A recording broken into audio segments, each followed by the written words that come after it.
नाजरीन, मैं हूँ ज़ैद सरफराज। आपने ये ख़बर यकीनन सुन ली होगी कि पाकिस्तान ने अफ़गानिस्तान में TTP के कुछ ऐसे अनासर पर जो पाकिस्तान समझता है कि गैर रियासती अनासर हैं उन पर हमला किया है और कोई 9 के करीब जो लोग हैं वो उसमें हलाक हुए हैं। यानी मीडिया 9 के करीब लोगों की कैजुअलिटीज़ जो है वो बता रहा है। पाकिस्तान और अफ़गानिस्तान के जो ताल्लुकात हैं, क्योंकि पाकिस्तान 1947 में बना, इसकी तारीख़ बड़ी मुख्तसर सी है, लेकिन अफ़गानिस्तान का इस ख़ित्ते से ताल्लुक़, यानी जिसे हम सब कॉन्टिनेंट या बरसगीर कहते हैं, सदियों पुराना है।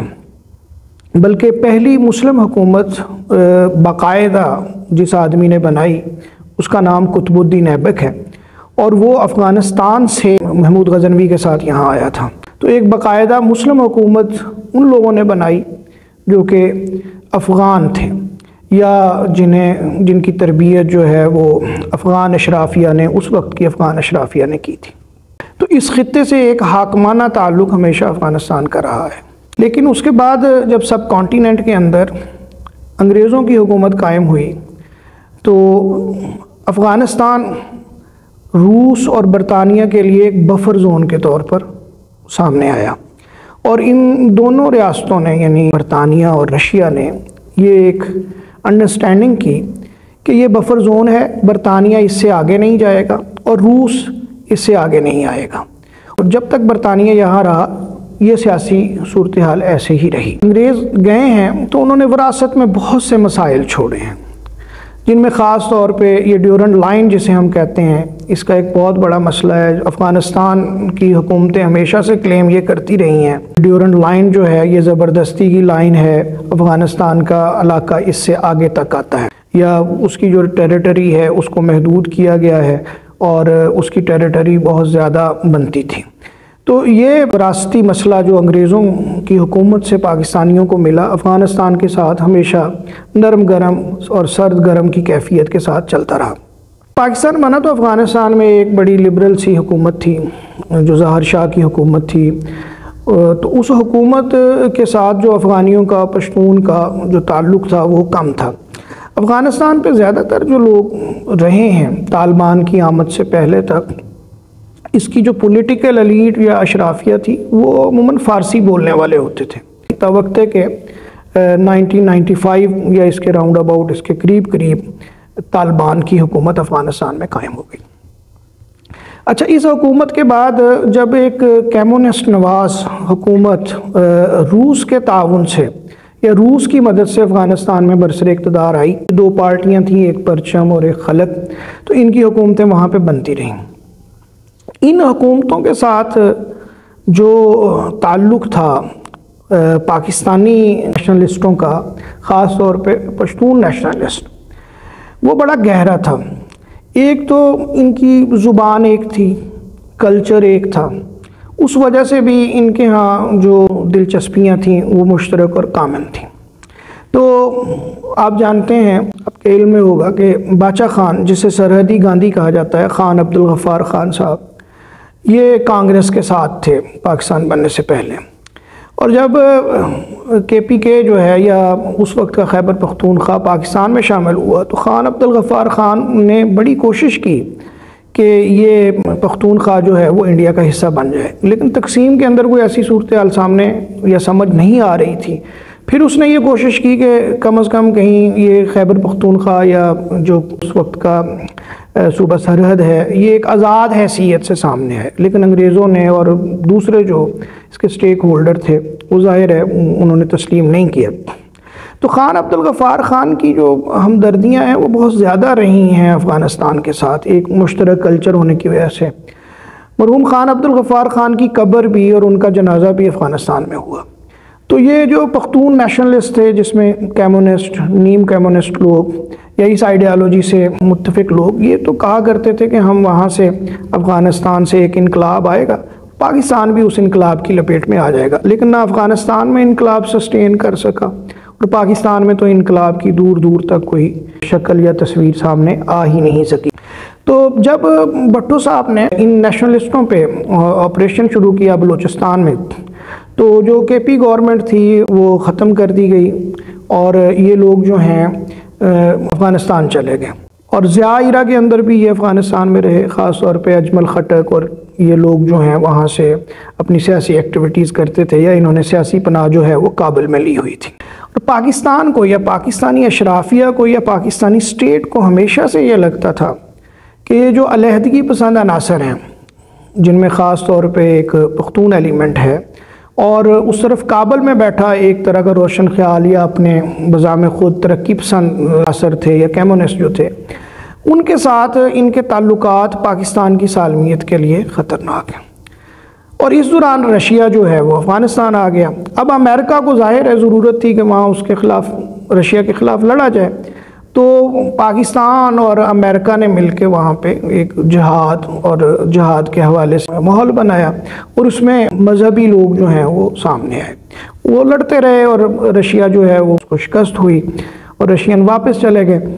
उसके बाद वहाँ पे खाना जंगी हुई, और खाना जंगी में तालिबान जो हैं वो सामने आए, और पाकिस्तान ने तालिबान की सपोर्ट की। 1995 में तालिबान की हमायत उस वक्त की जो सियासी गवर्नमेंट्स थी वो करती रहीं, उनको अखलाकी, पैसे के हवाले से, इंटेलिजेंस, असला, ये सब पाकिस्तानी गवर्नमेंट फराहम करती रही। इसका पाकिस्तानी गवर्नमेंट को ये फ़ायदा हुआ कि उन्होंने वो लोग जो यहाँ पे नेशनलिस्ट थे उनका काबुल से ताल्लुक़ ख़त्म हो गया, क्योंकि वहाँ पे जो अब जिस आइडियालॉजी के लोग जो हैं वो काबुल में आए, उनके साथ उनका कोई नज़रियाती या किसी किस्म की भी कोई दिलचस्पी नहीं थी। फिर उसके बाद जब अमेरिका जो है वो अफ़गानिस्तान आया, तो अफ़गानिस्तान के अंदर दोबारा से ये एक्टिविटी शुरू हुई।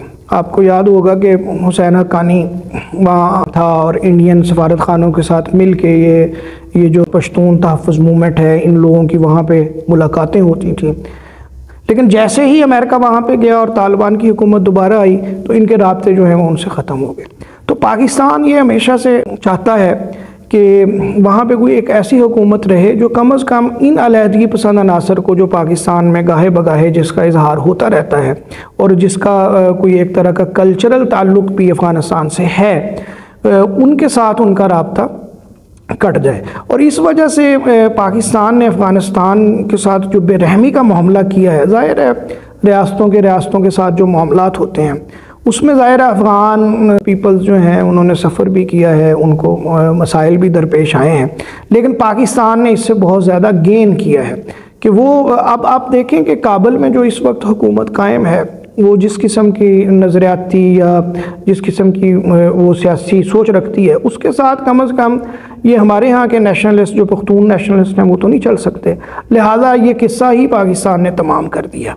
यहाँ तक जो हमने बात की कि पाकिस्तान को और पाकिस्तानी रियासत को जो फ़ायदा हासिल हुआ, लेकिन इन फ़ायदों के साथ ज़ाहिर है कि कुछ ऐसी चीज़ें भी सामने आईं जो कि पाकिस्तानी रियासत के लिए आने वाले दिनों में काफ़ी नुकसानदेह साबित हुई।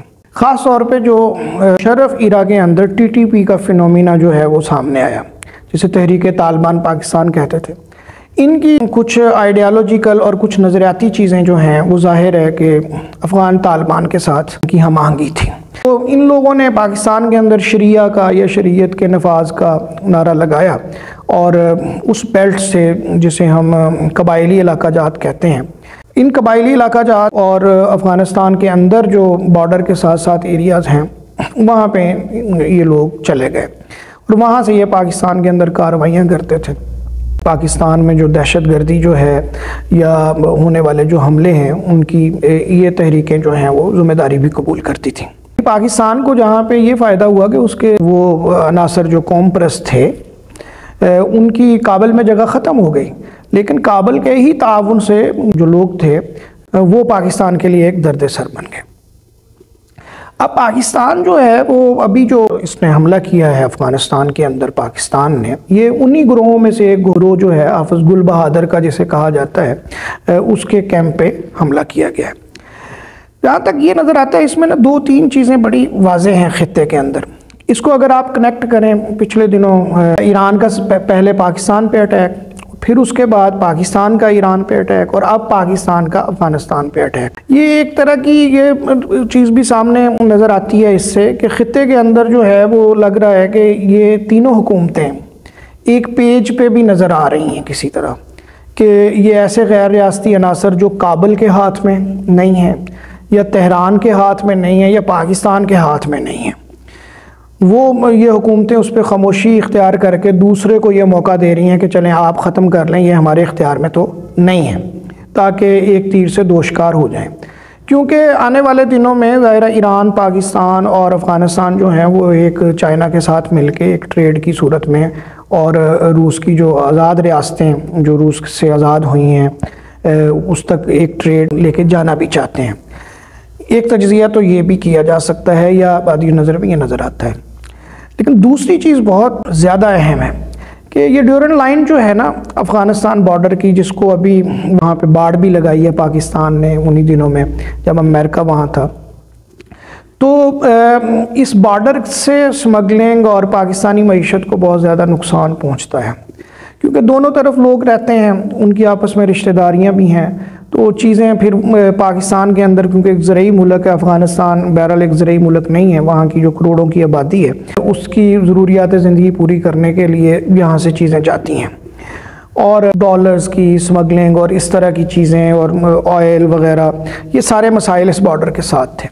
तो शायद पाकिस्तान ये भी चाहता है कि अफ़गानिस्तान के साथ एक ऐसी टेंशन बनाई जाए कि उसके बाद ये बॉर्डर जो है ना वो पूरी तरह सील हो जाए, और दोनों तरफ जो है सिक्योरिटी के लोग जो हैं या इंतज़ामिया जो है, दोनों तरफ की अफवाज जो है वो किसी अंडरस्टैंडिंग पे पहुंच जाए और एक मुआहदा कर लिया जाए जो पाकिस्तानी मईशत के लिए किसी किस्म के ख़तरे का बायस ना हो। पाकिस्तानी ये चाहते हैं, शायद ये नज़र आ रहा है अगर आप थोड़ा सा गौर करें तो, ये बॉर्डर जो है इसमें कुछ ऐसी टेंशन पैदा कर दी जाए कि दोनों तरफ की जो इंतज़ामिया है, दोनों तरफ की हुकूमत जो है वो किसी ऐसी अंडरस्टैंडिंग तक पहुँचे जिसके ज़रिए से ये बॉर्डर जो है वो बहरहाल किसी उसूल व ज़वाबित के तहत खोला जाए और बंद किया जाए। तीसरी चीज़ जो है वो तज्ज़िये के अंदर अहम है, अगर उस पर आप गौर करें। पाकिस्तान जो है 2000 तक अगर आप देखें या 2005-06 तक जो है ना मगरबी ममालिक की और अमेरिका की पाकिस्तान और इंडिया के हवाले से ये पॉलिसी रही थी कि दोनों को साथ लेके चला जाए। और इंडियन मीडिया के अंदर भी और इंडियन फिल्म इंडस्ट्री भी आप देखते थे कि हर तीसरी फिल्म एक प्रोपेगेंडा फिल्म होती थी पाकिस्तान के ख़िलाफ़। लेकिन 2005-06 के बाद जब मोदी न्यूयॉर्क गया और उसने कहा कि अब हमारा पाकिस्तान से कोई मुकाबला नहीं है, और अमेरिका और पेंटागन ने भी और अमेरिकी पॉलिसी साज इदारों ने भी ये फैसला किया कि ख़ित्ते के अंदर चीन के मुकाबले में इंडिया को सपोर्ट किया जाए, क्योंकि इंडिया और चीन दोनों एक उभरती हुई मईशत थे। तो चीन से इन्हें ख़तरा भी था। चीनी ऐसी कौम है जिन्होंने मगरिब के दिए हुए उसूलों के मुताबिक ही पहली दफ़ा इस तरह के कारनामे सर अंजाम दिए हैं। इसके मुकाबले में इंडिया को खड़ा किया जाए तो अब ज़ाहिर है इंडिया जो है वो जिस सतह पे चला गया है तो पाकिस्तान उस खेल से बाहर नज़र आ रहा है। तब वक्त है कि पाकिस्तान का अंदर जो है वो सियासी इस्तेहकाम हो और पाकिस्तानी जो हैं वो किसी मंजिल की तरफ बाकायदा एक संजीदगी के साथ पाकिस्तानी अशराफिया और मुक़तदरा सफ़र शुरू करें। तो आप पीछे रह गए हैं। ज़ाहिर है जंग भी एक तरह की मईशत होती है, इसके साथ भी मईशत के जुड़े हुए कुछ पहलू हैं। ऐसी डेमोक्रेसी का तस्वुर भी दुनिया में सामने आ रहा है जिसे हम मिलिट्री या मिलिट्राइज्ड डेमोक्रेसी जो है वो कह सकते हैं, जो एक कंट्रोल किस्म की डेमोक्रेसी होती है जिसमें मिलिट्री का असर जो है वो ज़्यादा से ज़्यादा होता जाता है, कि ज़ाहिरन तो नहीं होता लेकिन बाकी जो इदारे हैं ये वो उन पे उनका कंट्रोल बढ़ता जाता है। ये भी एक तरह का डेमोक्रेटिक तस्वुर है। तो पाकिस्तान जो है वो उसी तरफ सफ़र कर रहा है कि कैसी मईशत बना ली जाए कि जो थोड़ी बहुत जंग से भी वाबस्ता है। तो ये पहलू भी अगर आप देखें तो अफ़गानिस्तान पर हमले में इस चीज़ को भी सामने रखा जा सकता है। तो ये कुछ मुख्तसर सी गुजारिशात थी इस हमले के हवाले से। ख़ित्ते में जो तब्दीलियाँ हो रही हैं उनके असरात हम पर भी पड़ते हैं, तो हमें इस हवाले से गौर भी करना चाहिए और चीज़ों को देखते भी रहना चाहिए। तो अपना ख्याल रखिएगा, मेरे चैनल को सब्सक्राइब कीजिए, कमेंट कीजिए और शेयर कीजिए।